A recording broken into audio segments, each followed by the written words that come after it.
Number 16, The Last of Us.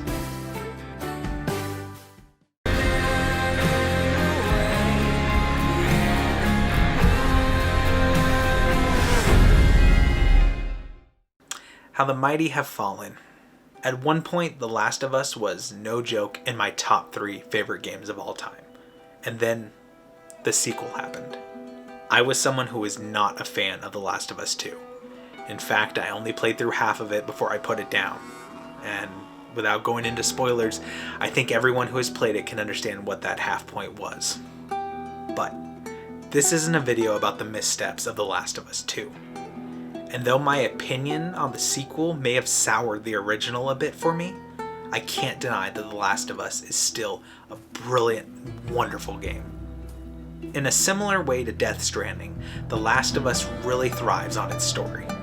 In a post-apocalyptic America, you play as the morally ambiguous Joel, transporting the teenage Ellie across the country in the hopes that her blood can be used to find a cure for the virus that has swept the nation. It's a third-person action survival game. I wouldn't quite call it survival horror, but there certainly are some creepy elements to it. The foes you fight range from human enemies who are looking to kill you and steal your things, to the infected enemies who act more like zombies.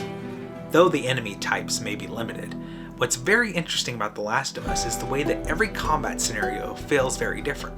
The tactics of going up against human enemies are very different than the ones you would take against infected enemies.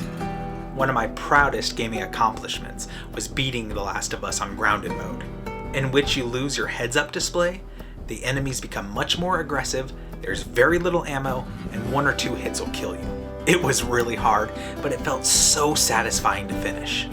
But again, the game's strength really lies in its story, and I'm a sucker for these stories. It pulls on my heartstrings, but it makes it so much more agonizing that The Last of Us 2 was so disappointing to me. The Last of Us 2 was my most anticipated game ever. I'm serious. I was so excited for that game, but it just disappointed on such a hard level.